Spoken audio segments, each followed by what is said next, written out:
ओम शांति। आज बाबा की 28 दिसंबर 2024 की साकार मुरली के महावाक्य हैं। मुरली का सार है, मीठे बच्चे, बाप आए हैं तुम्हें सर्व खजानों से माला माल बनाने। तुम सिर्फ ईश्वरीय मत पर चलो, तुम अच्छी रीति पुरुषार्थ कर वर्षा लो, माया से हार नहीं खाओ। प्रश्न है, ईश्वरीय मत, दैवी मत और मनुष्य मत में कौन सा मुख्य अंतर है? उत्तर है, ईश्वरीय मत से तुम बच्चे वापस अपने घर जाते हो, फिर नई दुनिया में ऊंच पद पाते हो। दैवी मत से तुम सदा सुखी रहते हो, क्योंकि वह भी बाप द्वारा इस समय की मिली हुई मत है, लेकिन फिर भी उतरते तो नीचे ही हो। मनुष्य मत दुखी बनाती है। ईश्वरीय मत पर चलने के लिए पहले पहले पढ़ाने वाले बाप पर पूरा निश्चय चाहिए। ओम शांति। बाप ने अर्थ तो समझाया है, मैं आत्मा शांत स्वरूप हूँ। जब ओम शांति कहा जाता है तो आत्मा को अपना घर याद आता है। मैं आत्मा शांत स्वरूप हूँ। फिर जब ऑर्गन्स मिलते हैं तब टॉकी बनते हैं। पहले छोटे ऑर्गन्स होते हैं, फिर बड़े होते हैं। अब परम पिता परमात्मा तो है निराकार, उनको भी रथ चाहिए टॉकी बनने के लिए। जैसे तुम आत्माएं परम धाम की रहने वाली हो, यहाँ आकर टॉकी बनती हो। बाप भी कहते हैं, मैं तुमको नॉलेज देने के लिए टॉकी बना हूँ। बाप अपना और रचना के आदि मध्य अंत का परिचय देते हैं। यह है रूहानी पढ़ाई, वह होती है जिस्मानी पढ़ाई। वह अपने को शरीर समझते हैं। ऐसे कोई नहीं कहेंगे कि हम आत्मा इन कानों द्वारा सुनती हैं।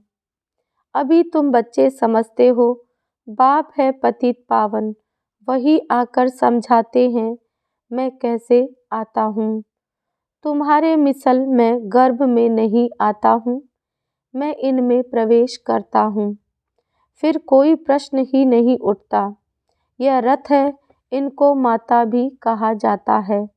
सबसे बड़ी नदी ब्रह्मपुत्रा है, तो यह है सबसे बड़ी नदी। पानी की तो बात नहीं है, यह है महानदी अर्थात सबसे बड़ी ज्ञान नदी।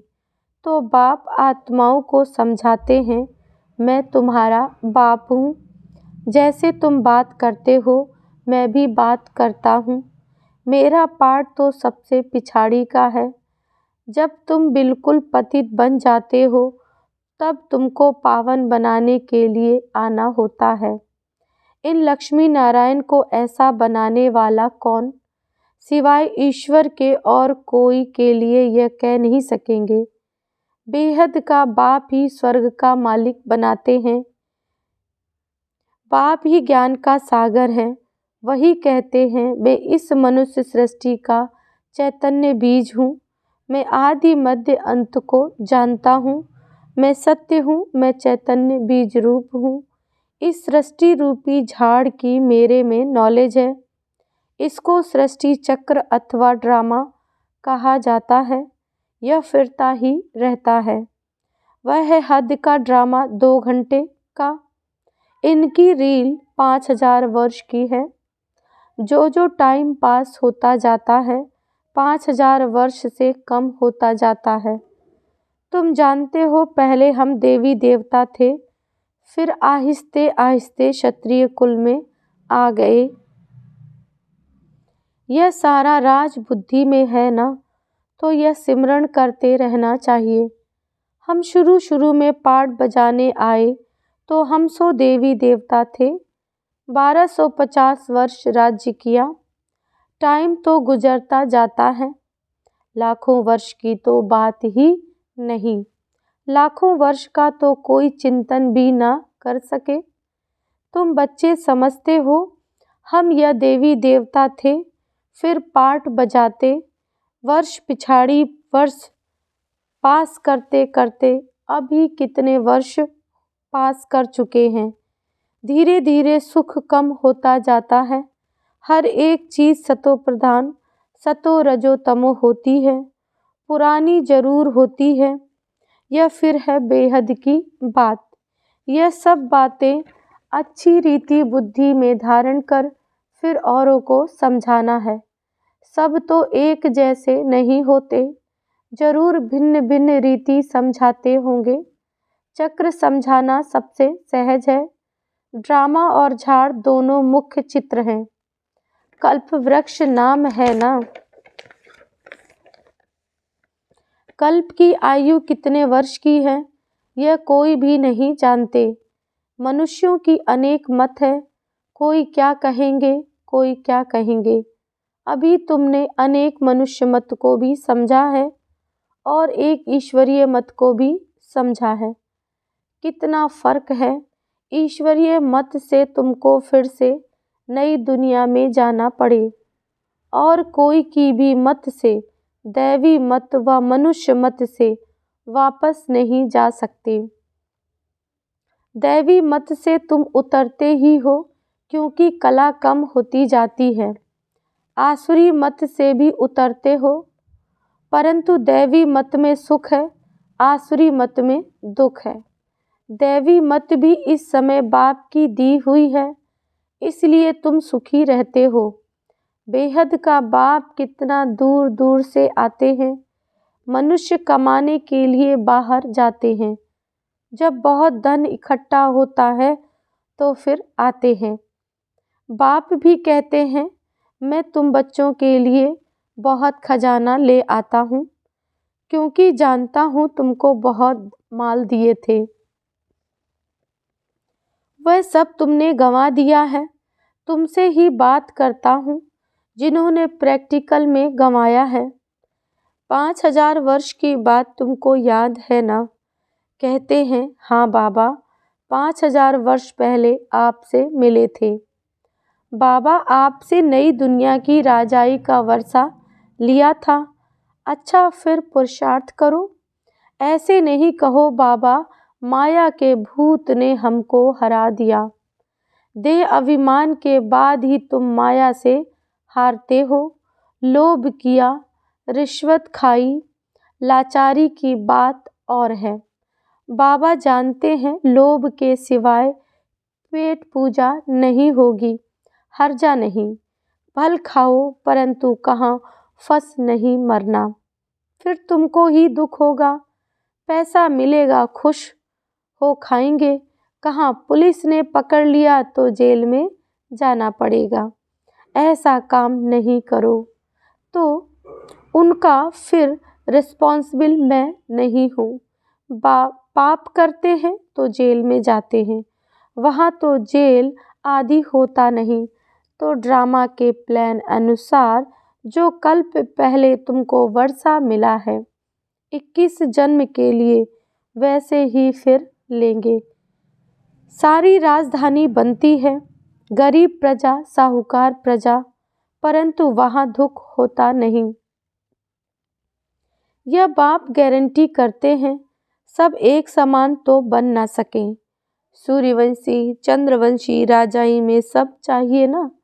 बच्चे जानते हैं कैसे बाप हमको विश्व की बादशाही देते हैं। फिर हम उतरते हैं। स्मृति में आया ना। स्कूल में पढ़ाई स्मृति में रहती है ना। यहाँ भी बाप स्मृति दिलाते हैं। यह रूहानी पढ़ाई दुनिया भर में और कोई पढ़ा ना सके।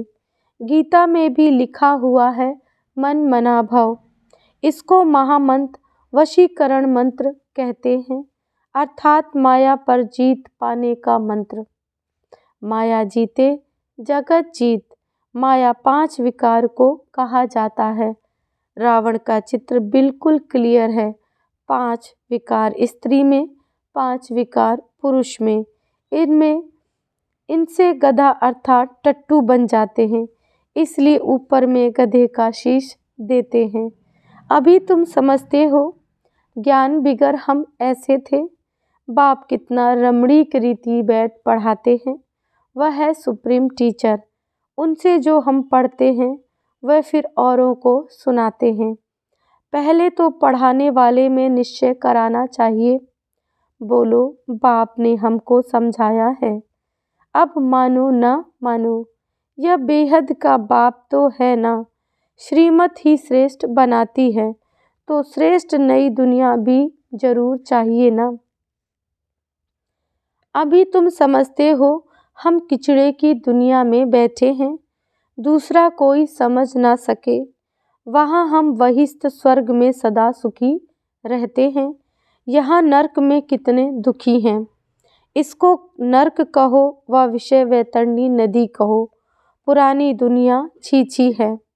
अभी तुम फील करते हो कहाँ सतयुग स्वर्ग, कहाँ कलयुग नरक।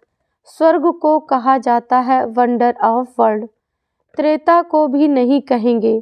यहाँ इस गंदी दुनिया में रहने में मनुष्यों को कितनी खुशी होती है। विष्ठा के कीड़े को भ्रमरी भूं भूं कर आप समान बनाती है। तुम भी किचड़े में पड़े हुए थे, मैंने आकर भूं भूं कर तुमको कीड़े से अर्थात शूद्र से ब्राह्मण बनाया है। अभी तुम डबल सिरताज बनते हो तो कितनी खुशी रहनी चाहिए। पुरुषार्थ भी पूरा करना चाहिए। बेहद का बाप समझानी तो बहुत सहज देते हैं, दिल से लगता भी है। बाबा सच सच कहते हैं। इस समय सभी माया की दुबन में फंसे हुए हैं। बाहर का शोक कितना है। बाबा समझाते हैं, हम तुमको दुबन से आकर बचाते हैं, स्वर्ग में ले जाते हैं। स्वर्ग का नाम सुना हुआ है, अभी स्वर्ग तो है नहीं, सिर्फ यह चित्र है। यह स्वर्ग के मालिक कितने धनवान थे। भक्ति मार्ग में भल रोज मंदिरों में जाते थे, परंतु यह ज्ञान कुछ नहीं था। अभी तुम समझते हो भारत में यह आदि सनातन देवी देवता धर्म था। इन्हों का राज्य कब था यह किसको पता नहीं है। देवी देवता धर्म के बदले अब फिर हिंदू हिंदू करते रहते हैं। शुरू में हिंदू महासभा का प्रेसिडेंट आया था, बोला हम भिखारी असुर हैं, अपने को देवता कैसे कहलाएं। हमने कहा अच्छा आओ तो तुमको समझाएं। देवी देवता धर्म की स्थापना फिर से हो रही है। हम तुमको स्वर्ग का मालिक बना देंगे, बैठकर सीखो। बोला दादाजी फुर्सत कहाँ है। फुर्सत नहीं तो फिर देवता कैसे बनेंगे। यह पढ़ाई है ना। बेचारे की तकदीर में नहीं था, मर गया। ऐसे भी नहीं कहेंगे कि वह कोई प्रजा में आएगा, नहीं, ऐसे ही चला आया था। सुना था यहाँ पवित्रता का ज्ञान मिलता है, परंतु सतयुग में तो आ ना सके, फिर भी हिंदू धर्म में आएंगे। तुम बच्चे समझते हो माया बड़ी प्रबल है, कोई ना कोई भूल कराती रहती है। कभी कोई उल्टा सुल्टा पाप हो तो बाप को सच्ची दिल से सुनाना है। रावण की दुनिया में पाप तो होते ही रहते हैं। कहते हैं हम जन्म जन्मांतर के पापी हैं। यह किसने कहा। आत्मा कहती है बाप के आगे या देवताओं के आगे। अभी तो तुम फील करते हो बरोबर हम जन्म जन्मांतर के पापी थे। रावण राज्य में पाप जरूर किए हैं। अनेक जन्मों के पाप तो वर्णन नहीं कर सकते हो, इस जन्म का वर्णन कर सकते हैं, वह सुनाने से भी हल्का हो जाएगा। सर्जन के आगे बीमारी सुनानी है, फलाने को मारा चोरी की, इस सुनाने में लज्जा नहीं आती, विकार की बात सुनाने में लज्जा आती है। सर्जन से लज्जा करेंगे तो बीमारी छूटेगी कैसे, फिर अंदर दिल को खाती रहेगी। बाप को याद कर नहीं सकेंगे, सच सुनाएंगे तो याद कर सकेंगे। बाप कहते हैं मैं सर्जन तुम्हारी कितनी दवाई करता हूँ, तुम्हारी काया सदैव कंचन रहेगी। सर्जन को बताने से हल्का हो जाता है। कोई कोई आपे ही लिख देते हैं, बाबा, हमने जन्म जन्मांतर पाप किए हैं, पाप आत्माओं की दुनिया में पाप आत्मा ही बने हैं। अब बाप कहते हैं, बच्चे, तुम्हें पाप आत्माओं से लेन देन नहीं करनी है। सच्चा सद्गुरु अकाल मूर्त है। बाप, वह कभी पुनर्जन्म में नहीं आते हैं। उन्होंने अकाल तख्त नाम रखा है, परंतु अर्थ नहीं समझते हो। बाप ने समझाया है, आत्मा का यह तख्त है, शोभता भी यहाँ है, तिलक भी यहाँ भ्रकुटी में देते हैं। असल में तिलक एकदम बिंदी मिसल देते हैं। अभी तुमको अपने को आपे ही तिलक देना है। बाप को याद करते रहो, जो बहुत सर्विस करेंगे तो बड़ा महाराजा बनेंगे। नई दुनिया में पुरानी दुनिया की पढ़ाई थोड़े ही पढ़ना है, तो इतनी ऊंच पढ़ाई पर फिर अटेंशन देना चाहिए। यहाँ बैठते हैं तो भी कोई का बुद्धि योग अच्छा रहता है, कोई का कहाँ कहाँ चला जाता है। कोई 10 मिनट लिखते हैं, कोई 15 मिनट लिखते हैं। जिसका चार्ट अच्छा होगा उसको नशा चढ़ेगा। बाबा, इतना समय आपकी याद में हम रहे, 15 मिनट से जास्ती तो कोई लिख नहीं सकते। बुद्धि इधर उधर भागती है।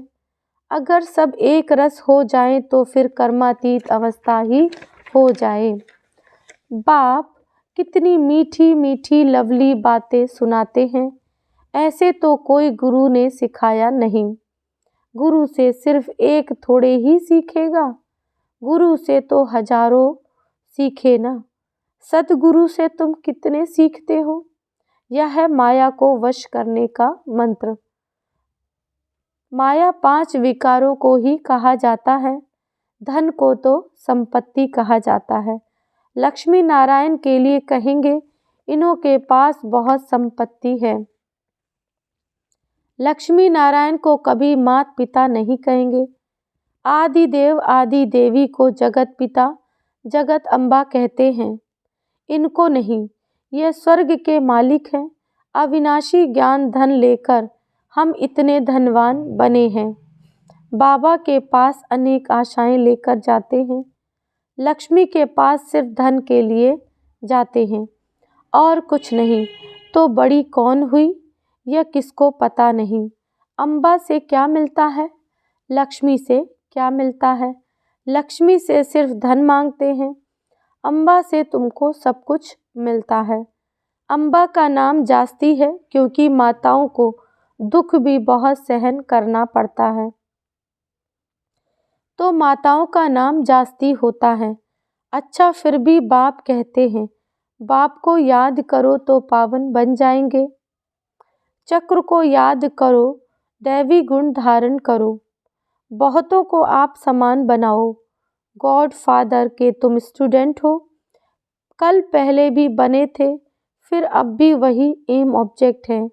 यह है सत्य नर से नारायण बनने की कथा। अच्छा, मीठे मीठे सिकिलधे बच्चों प्रति माता पिता बाप दादा का याद प्यार और गुड मॉर्निंग। रूहानी बाप की रूहानी बच्चों को नमस्ते।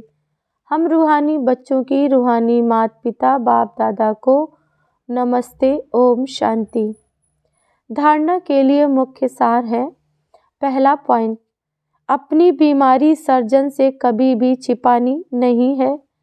माया के भूतों से स्वयं को बचाना है। अपने आप को रास तिलक देने के लिए सर्विस जरूर करनी है। दूसरी पॉइंट, स्वयं को अविनाशी ज्ञान धन से धनवान बनाना है। अब पाप आत्माओं से लेन देन नहीं करनी है, पढ़ाई पर पूरा पूरा अटेंशन देना है। वरदान है, इस कल्याणकारी युग में सर्व का कल्याण करने वाले प्रकृति जीत माया जीत भव। संगम युग को कल्याणकारी युग कहा जाता है। इस युग में सदा ये स्वमान याद रहे कि मैं कल्याणकारी आत्मा हूँ। मेरा कर्तव्य है पहले स्व का कल्याण करना, फिर सर्व का कल्याण करना। मनुष्य आत्माएं तो क्या, हम प्रकृति का भी कल्याण करने वाले हैं।